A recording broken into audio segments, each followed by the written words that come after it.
When should you peak your carbohydrate intake?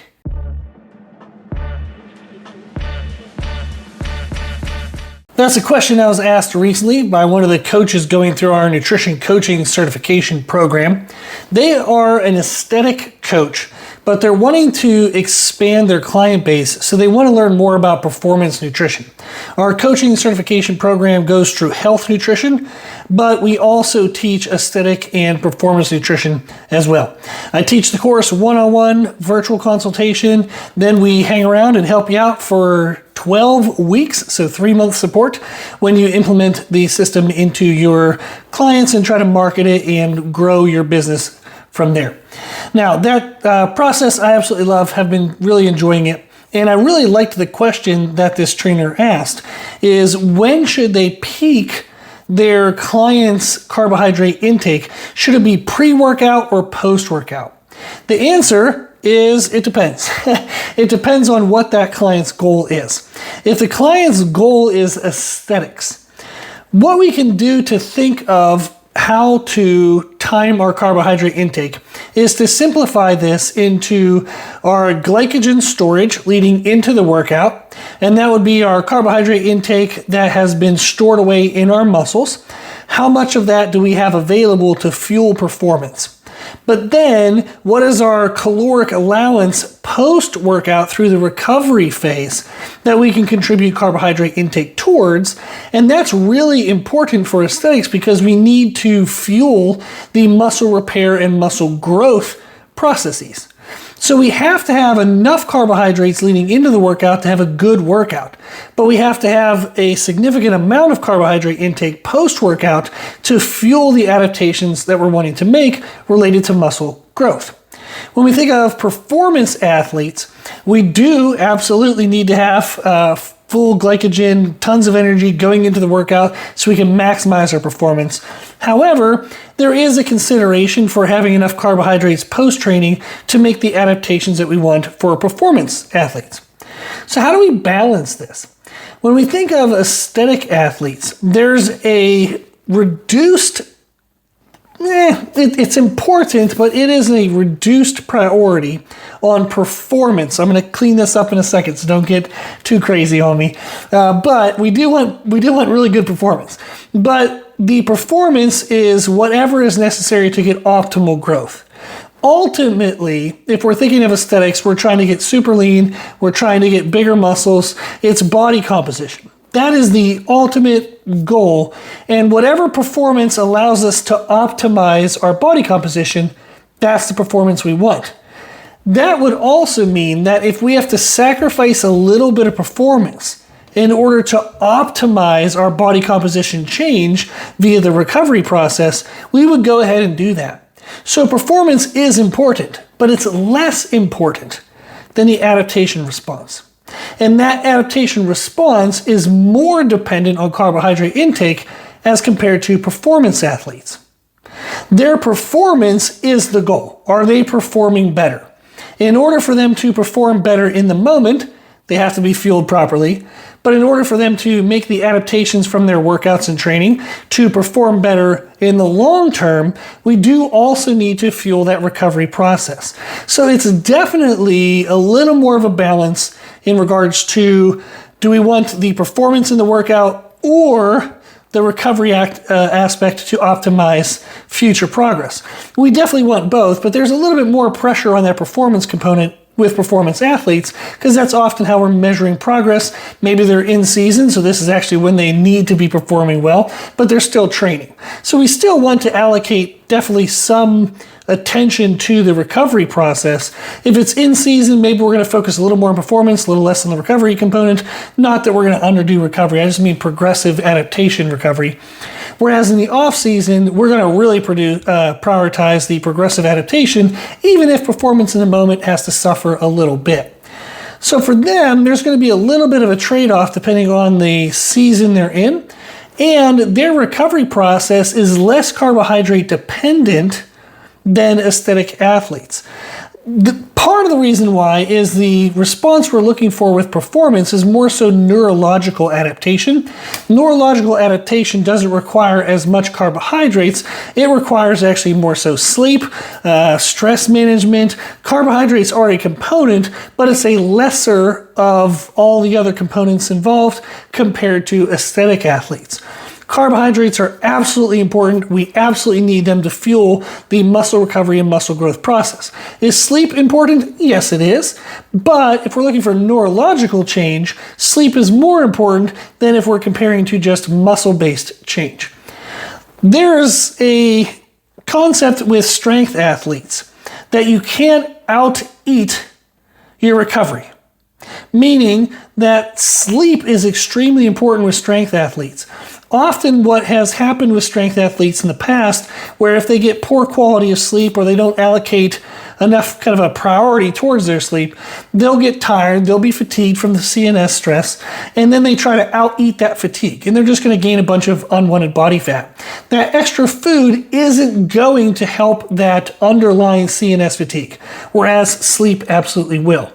With aesthetic athletes, if they eat more, that might help them better maximize the full potential of muscle development, but then again, they're going to gain unwanted body fat if they eat above that. However, if their food is so-so and they just add more sleep, that isn't necessarily going to drive progress either. Whereas strength athletes, if the food is so-so but they increase sleep, they are going to actually get a better progress response. So sleep is more important than food. If we had to pick one or the other, of course we would want both to be optimized, but if food is good enough, I would prioritize sleep being optimized. Whereas aesthetic athletes, sleep can be good enough and we would prioritize food to be optimized. Again, we would ideally want both to be optimized, but if we had to pick one, it's good for us to recognize that with aesthetic athletes, the food is more of the driver of progress, it's the higher priority, whereas with strength-based athletes, performance-based athletes, the sleep is more of the driver for the progress that we're looking for. So if we think of carbohydrate intake, when we think of aesthetic athletes, we want their glycogen storage, how much carbohydrates we eat leading into the workout, to be good enough.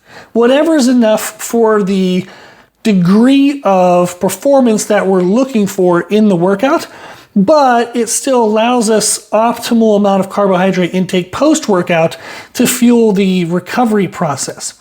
So glycogen leading into, or carbohydrate intake leading into the workout, good enough, and we're going to optimize the post-workout window. Whereas performance athletes, we really want to top off the glycogen stores. We want to make sure their food is optimized going into the workout so they can optimize their performance. And then often whatever is left over with space to have carbohydrates post-workout, it's often enough, or it's at least less of a sensitive marker for whether or not they're going to make that adaptation that we look for. If their sleep is good and the carbohydrates are enough to fuel enough of the protein adaptations, then that is going to get the response they want. So we think about with performance athletes, our protein-based demand, our protein-based goal post-workout is just to repair the tissues that we damaged, maybe reinforce them a little bit, but that way we stave off injury, but really we're trying to get back to our baseline plus a little bit more. Whereas aesthetic athletes, that is the main thing, is post-workout protein optimization. We want to repair the tissue that was damaged and then add as much extra tissue onto that as our body will process given the amount of calories, time, and sleep and other resources that we give it. Even hydration can have an influence. So aesthetic athletes post-workout, we want to optimize the protein usage, and that then requires a higher percentage of carbohydrates. Whereas performance-based athletes, we do want the protein to do what it needs to do, but we're not really trying to slap on a bunch of extra tissue. It's okay if we miss out a little bit on the tissue component if it allowed us to have more carbohydrates pre-workout to have a better performance, and as long as we're getting the sleep and the minimum amount of protein needed for at least baseline repairs, so we're not falling behind in connective tissue health, muscle tissue health. So this lets us know that if I'm looking to when I should peak a client's carbohydrates, if they're aesthetic based, we want to have enough leading into the workout that they have good enough energy and then save more of the carbohydrates for post-workout. If they're a performance-based athlete, we're going to eat more often carbohydrates in regards to total daily percentage from athlete to athlete. We're going to eat more leading into the workout so we can optimize performance. There's no good enough performance, it's optimized performance. And then that leaves us usually with less total percentage of carbohydrates that we can have post-workout. However, that's usually good enough for the adaptations that we want for performance-based athletes. So the carbohydrate peak for aesthetic athletes might actually come like around the time of the workout, but it might be skewed more into post-workout. Whereas performance-based athletes, we're going to have it around the time of the workout, but it might be skewed into actually pre-workout timing. It's really helpful for us to know this because we can play with these elements to optimize the response that we're going to get. If we were to just peak the carbohydrates, say 50% pre, 50% post, kind of taper down the rest of the day as their activity goes down, that's going to be good enough for most athletes, whether they're aesthetic or performance. They're going to get really good progress. But I don't really want good enough. I want what is the best. What's the best thing that I can do for the people I'm working with or for myself? As an athlete myself, I'm currently working on aesthetics, but I've competed in powerlifting before, so I was more so performance-based then. I would have, and I did, time my carbohydrate intake differently in powerlifting phases than I do now with aesthetic phases. So I've seen this and it's allowed me to optimize each style of training in my own personal life, but then I do that with clients as well. So the general concept would be to peak carbohydrates around our workouts. And that way, when we're moving more, we're eating more. When we're moving less, we're eating less. And that's going to get pretty good results. But if we want the best results, then for aesthetic athletes, we're going to peak the carbohydrates around the workout, but maybe skew a little bit more towards post-workout. For performance athletes, we're going to peak around the workout, but skew maybe a little bit pre-workout. So I thought that would be a fun conversation to have, a fun little topic to cover, in the sense that often with most nutrition coaching certifications, they're focused around health nutrition. There isn't always, there might be one that's health plus performance and another one that's health plus a little bit of aesthetics. It's more rare to find an aesthetic nutrition program, but it's rare to find one that combines all three.